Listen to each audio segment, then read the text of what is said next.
I was a communist for the FBI.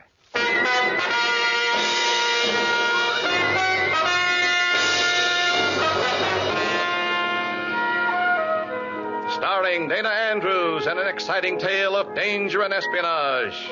I was a communist for the FBI.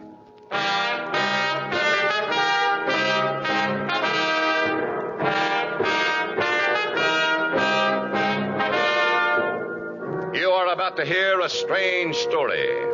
Names, dates, and places are, for obvious reasons, fictional. But many of these incidents are based on the actual experiences of Matt Cvetic, who for 9 fantastic years lived as a communist for the FBI. Here is our star, Dana Andrews, as Matt Cvetic. For 9 years, I was like the Dutch boy at a broken dike, trying to plug leaks that could widen into a torrent and a flood. Fighting in the darkness of undercover to prevent disaster, dreaming a strange, recurring dream that the water trickling ominously from the breaches in the dike was red, blood red. 9 long years. In a moment, listen to Dana Andrews as Matt Cvetic, Undercover Man.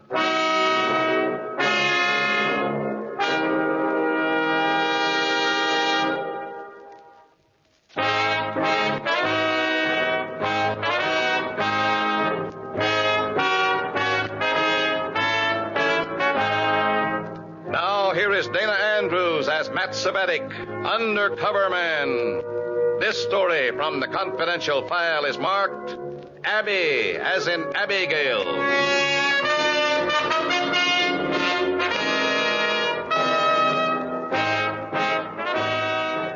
Sometimes I have days like this.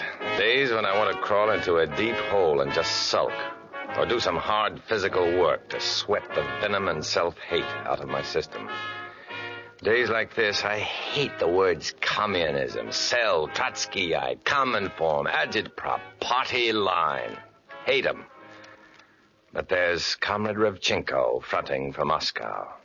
And he's got party work for me again, like it or not. And I hate it. Days like today. Comrade Cvetic, you know, of course, about the organization known as the American Rally for Peace and Tolerance. The RPAT? Yes. Something for us to infiltrate, I take it? My dear Cvetic, do you pretend not to know that the RPAT has been a communist front for 5 years? I'm not pretending anything. I just didn't know it. Strange. The FBI knows it. The FBI? At least the RPAT is suspected of being a party front. Oh, that's something else again. Nothing I can do about it, is there? You will think of something to reestablish confidence in the American Rally for Peace and Tolerance before it's too late. That's a pretty big order, coming cold like this. 280 local members of RPAT will cooperate in any workable plan to whitewash them. Hasn't the Kremlin a plan? Why are we the patsies? 5 o'clock, Comrade Cvetic. What about 5 o'clock? I will be waiting here for you to discuss your plan.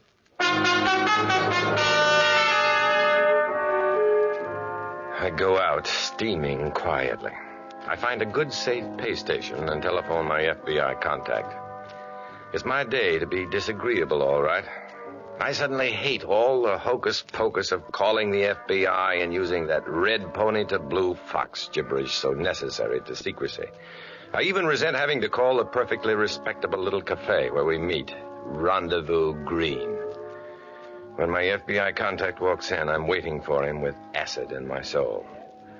I tell him of the assignment Revchenko has tossed into my lap, and incidentally let off a lot of dangerously explosive steam. And you say you're supposed to come up with an idea by 5 this evening? That is correct. Somewhere, Revchenko heard that Rome was built in a day and that Cvetic was the architect. The noblest Roman of them all. Oh, this is funny. I never was so close to chucking this job as I am right now. What's the matter? Just once, that's all. Just once, I'd like to perform some straight right-handed service for my country. No strings attached. We always wanted to be dead sure that the RPAT was really a red front. We are sure now, thanks to you. That's a big service, Matt. Maybe. But now I've got to whitewash a red front. And somebody's going to get hurt in the process. It's a fight, Matt. And war means casualties. Just once. I'd like to do a lot of good without doing even a little harm. Well, you have any ideas for Revchenko come 5 o'clock? blank. Nothing. Maybe you're fighting it too hard. Have you got any inspirations? No? Are you fighting it too hard? You've got me there, man. Yeah, I'll think of something. Matthew, who pays for the lunch? Call it. Heads. Heads it is. Best thing that's happened to me all week. See you around. Good luck, man. Keep in touch.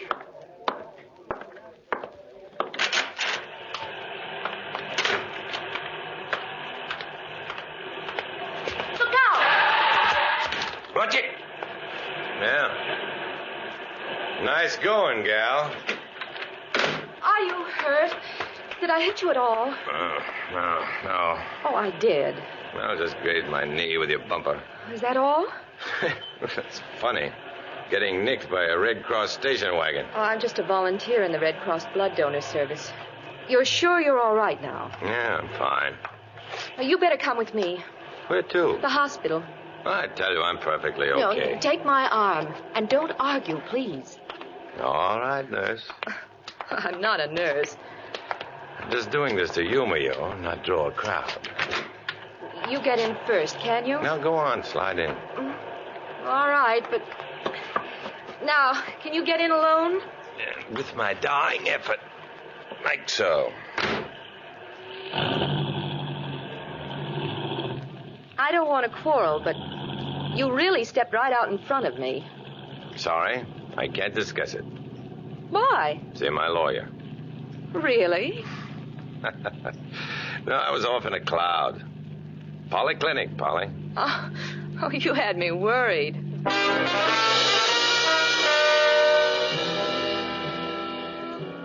I watch the girl secretly as she drives, carefully, yet relaxed and confident. And very, very fetching in the blue uniform of the Red Cross Volunteers. I say girl. She isn't quite. 30, maybe. With a look of kindliness and patience maturing her eyes and mouth. It's a firm, good face. Tempered, it seems to me, in sadness and experience. I like it. And I like her. I make conversation to hear her voice and to find out what I can about her, while I can. Your time is short with decent people when you're a communist for the FBI. Blood donor service, you said? Yes. Nice jobs, these station wagons. Well, this one's fairly new. Expensive? Oh, well, I'd rather not say. You see, they're often donated to us. Oh, I see. You don't want to put a price on generosity. Yes. This car donated? It says on the door panel. Well, I didn't notice. In memory of Major Robert Quinton. Oh. How's the leg? Oh, nary a pang. Well, we'd better exchange cards anyhow, just in case. I'm just plain Matt Savetic. No steel engraved cards. I'm Mrs. Robert Quinton. Oh. Oh, you donated the car, then? You can reach me through the Red Cross. Well, I'm sure it won't be necessary. You must be pretty busy anyhow. But unfortunately, no. Why not? Well, I don't know. People don't quite realize the importance of the blood donor program. The urgent need for blood plasma and whole blood, war or peace. Maybe it takes you to tell them. All right. When did you last give blood? Yeah. I won't pursue the point. Well, I wish I could explain, especially to somebody like you. Well, I mean, somebody who's lost somebody. No, never mind. I'm sorry. It was a training flight. He was an instructor. They're just as gone, however they go. Oh, you get over it. You try. The blood bank has its share of visitors who are getting over it without forgetting. Yeah. I study the strong, gentle contours of her face. I like her laughter, but her melancholy pierces me through and through. All at once, I feel exactly like shedding about 500 cubic centimeters of Savetic blood without any strings attached. I want to do something for somebody, whether my red comrades like it or not, and they won't. I haven't an idea in my head for Revchenko and Arpat, the Communist Front crowd, right now. I'm in business for myself, personally. Look, how about this? Yes? I'm not hurt, see? Well, we'll let the doctor decide that. All right, we'll let the doctor decide it. Drive me around the block to the blood bank and let the doctor there decide if I'm okay. And if I am, I'd like to donate a pint of blood. What's the matter? Well, you're not just doing this for me. Well, let's say I'm doing it for me. Blood bank, Polly. Then I better make a right turn here. And the name is Abby. Abby as in Westminster? Abby as in Abigail. Matt as in Savetic. How do you do? Fine. I'm feeling strangely exhilarated, lightheaded. I feel great. Inside of 20 minutes, I'm lying on a cot in the blood donor center with a dozen other donors. And I watch a half-liter flask fill up with 500 cubic centimeters of Matthew Savetic. I don't feel a thing except that strange exhilaration. Then, it's over. The nurse helps me off the cot, and here comes Abby, as in Abigail, to usher me into the commissary for refreshments. How do you feel, Mr. Savetic? Oh, I feel fine. Keep that bandage on your arm until tomorrow. The nurse told me. And drink lots of fluids. As if I ever drink anything but fluids. Well, it's good we met, isn't it? I think so. Come back soon? I'll check directly with you. If that's all right with you. That would be all right, yes. Well, fun's fun, but I gotta be going. Goodbye, Mr. Savetic. Yeah. And thank you. I'm still feeling pretty good, and I nod and grin inanely at other donors waiting their turn in the foyer. Walk outside. Pretty soon I come down to earth again and remember it's time for my regular telephone check with Revchenko. Savetic, Yes? I must see you at once. You said you wanted to see me at 5 o'clock. I'm telling you now that I want to see you now. I haven't given the Arpat situation enough thought yet. Now, Savetic. Okay. I head for headquarters. The exhilaration of the blood bank all evaporated. I'm worried whenever Revchenko takes that blunt attitude. When I walk into his office, I know right off the heat is on, and hot. Tell me about your morning, Comrade Savetic. What do you mean, after I left you this morning? After you left me this morning, yes. Well, first Well, why? Just tell me, that's all. I'm interested in your day. Well, nothing much. I walked around, had lunch. Where? Where did I walk? Where did you have lunch? What's the difference? Some little joint? Near the blood donor center, perhaps? Could be. In the blood donor center, perhaps? I don't get you. You do know, however, that it is sharply forbidden for party members to cooperate in any way with the American Red Cross. Certainly I do. Why? Comrade Savetic, roll up your sleeve.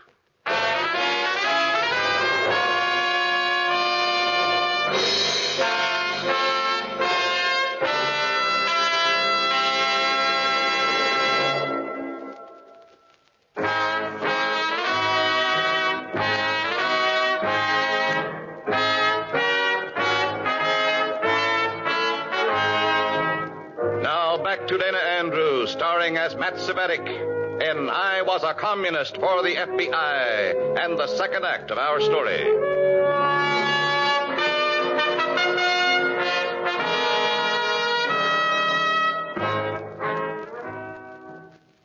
I've got to think fast. If Revchenko learns I actually gave blood at the blood bank, I'm in serious trouble. The bandage is in the crook of my left arm. I fumble at the cuff of my right sleeve, stalling for time, thinking hard and fast, fighting down panic. If Revchenko learns the truth, I'm through in the Communist Party, and useless, therefore, to the FBI. And then, with a kind of a little shock of discovery, I get my inspiration. Idea. A great idea. Why were you seen coming out of the Blythe Street Blood Donor Center? Huh? Who saw me? Does it matter? You were seen. Well, I was working on an idea for the American Rally for Peace and Tolerance. And that's why you betray your party? Oh, I wouldn't say that, Revchenko. What would you say, then? Look here. Suppose the ARPAT volunteers en masse to contribute blood. Are you insane? We give a couple of 100 pints of blood, sure, but we publicize it big.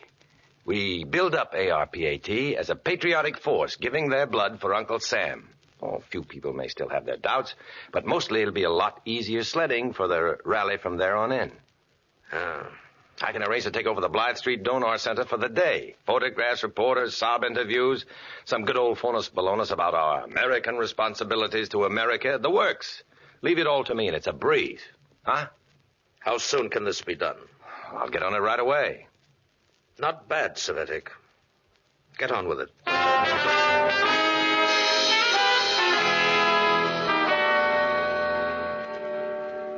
Hello? Hello, Abby? Mrs. Quentin? Hello? Hello? Oh, Abby, I've struck big pay dirt for you. Mr. Svetic? I think I've talked 280 members of the American Rally for Peace and Tolerance into coming down and giving blood. Oh, how wonderful. The question is, can you handle it all in one day? Well, name the day, that's all. Tomorrow? Oh, well, that would mean some cancellations, and we don't want to lose a single donor. The next day, then. Fine. What time? Early. Dawn to dusk. That's a contract, girl. I'll call you about exact arrangements later. So long for now. Matt. Yeah? Thank you, Matt, so much. Matt, she called me. Matt. I'm feeling pretty good as I hit the telephone and make arrangements with RPAT, the newspapers, and the local radio for publicity on the grand gesture. It's almost too good to believe. I've actually conned the party into giving blood to the American Red Cross. 2 mornings later, the comrades of RPAT start showing up bright and early, and for the rest of the long day, there isn't a dull moment. Somewhere along late in the afternoon, I make my routine telephone check with Revchenko and get the first hint of sudden disaster. Savetic, report to my office immediately. Why? What's the matter? Don't talk now. Do as I say. Report here at once. But At once, Savetic. Now what?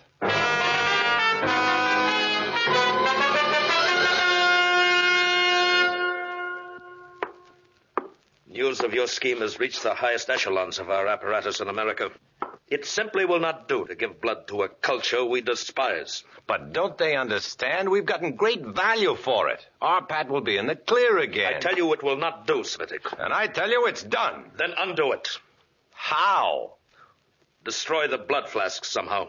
We can't do that. You can't, but you will. I'll try to think of something. You must. When can you bring me a plan? I'll call you later. I'll be here, Savetic. Waiting.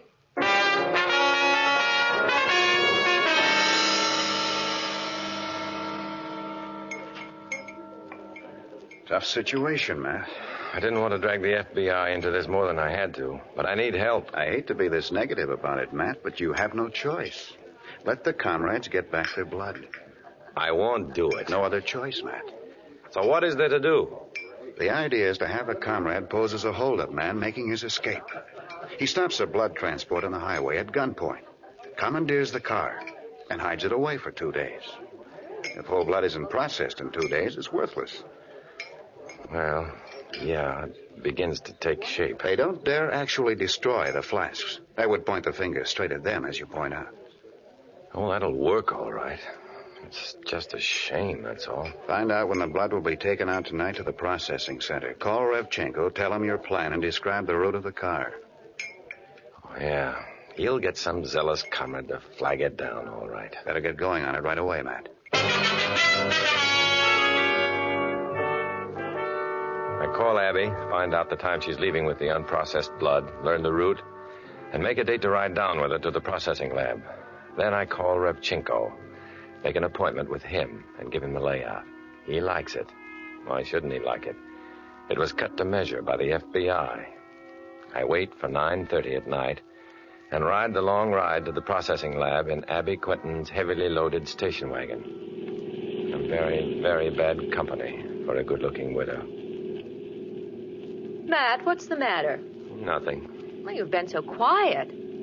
Yeah, I get these moods. Good thing for a girl to know. Pretty dark stretch, isn't it? I know it perfectly by now. Is it always so deserted? Well, I picked it because it's deserted. I don't like traffic around when I'm driving blood.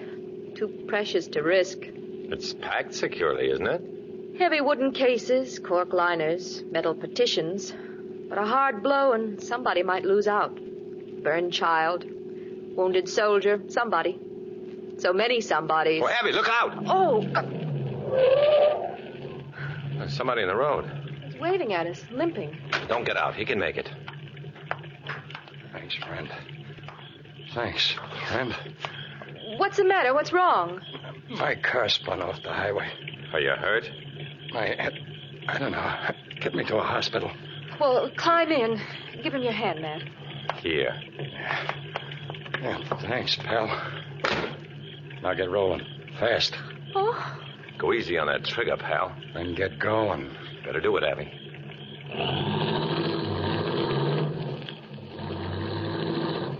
Sorry, friends. That's all right. It's a pleasure. Little job went wrong in a gas station. I had to blast the attendant. Cops put an APB on this short wave with a description of my car. Had to change transportation. Understand? Perfectly. Oh. Red Cross car, huh? Couldn't have picked better. Take a left at the next interchange or I'm not responsible. You hear me? I hear you. Watch it, girl. He killed one man. I won't let him kill 50. There are 300 pints of whole blood in this car. All with the necessary tests made at the center. Emergency. Emergency? There's been an urgent call for whole blood to be flown overseas. I thought we were going to the processing center. We branch off on the airport road. You take the next interchange, lady. No airport. Don't miss it, lady. I wouldn't count on it if I were you. She means it. I know she's telling the truth. There are 300 pints of life stowed away behind us in those blue cases. And I don't much care what might happen to me if I try to help and get those cases delivered to that plane. I want to look real good come Judgment Day. I want to look good to the Abby Quintons of this world. And to this special Abby Quinton in particular. Only how? Wreck the station wagon and hope to reload on a passing truck or car? What if we burn? Suppose the flasks are all smashed? Suppose we're hurt and helpless to explain the situation to any passerby? Suppose she's killed. Think, Semitic. Think and act. Do something. Watch it now. Interchange is dead ahead. What's that? I don't know, but I can guess. We've been going over 80. Cops? Yeah, they're flashing us now. Step on it, you. Get moving. I can't go any faster. Do you want her to wreck the car, you lunatic? Yeah, I want to direct the car. Yeah. You're crazy. That's right, lady. You're so right, lady. Yell at him. Tell him Red Cross. Tell him emergency. Tell him, go on. That's all right, officers. Emergency. Red Cross to airport. Emergency. No! Stop! No! Yeah, too late, lady. They're going places. No. They want us to follow. Oh, this is funny. They're giving us a police escort to the airport. Oh, no, they're not. Isn't it funny, though? It's wonderful. Well, let me hit that wheel. What are you... Stop. Yeah. You fool! No, don't. You wrecked us, you fool!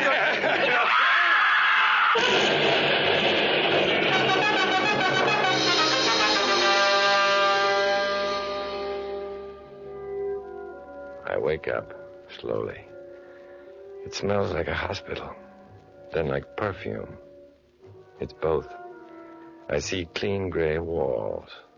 I see Abby smiling down at me. Hi, Matt. You're a mess. Oh, listen to you. What's a black eye and a patch on my cheek? Look at you. What about me? Oh, nothing permanent.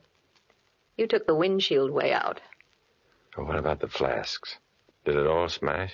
Just a few bottles. The police put the rest aboard almost on schedule. And they have our gun-happy friend. Yeah, that's fine. I'll be back tomorrow night. Good. Good night, Matt. Bye, Abby. As in Abigail.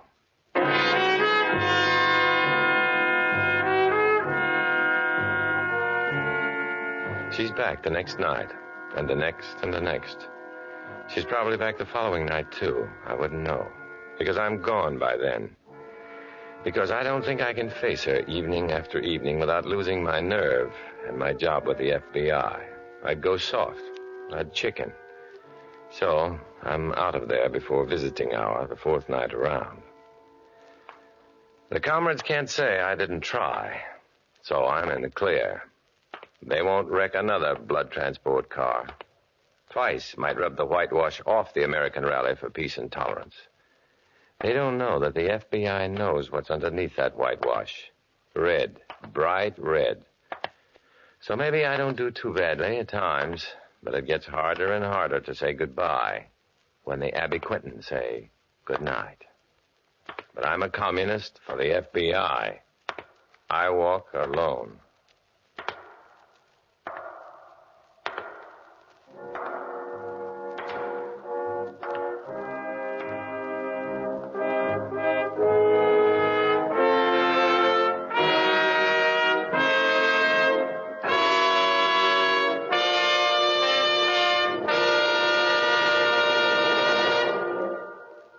Dana Andrews will return in just a moment.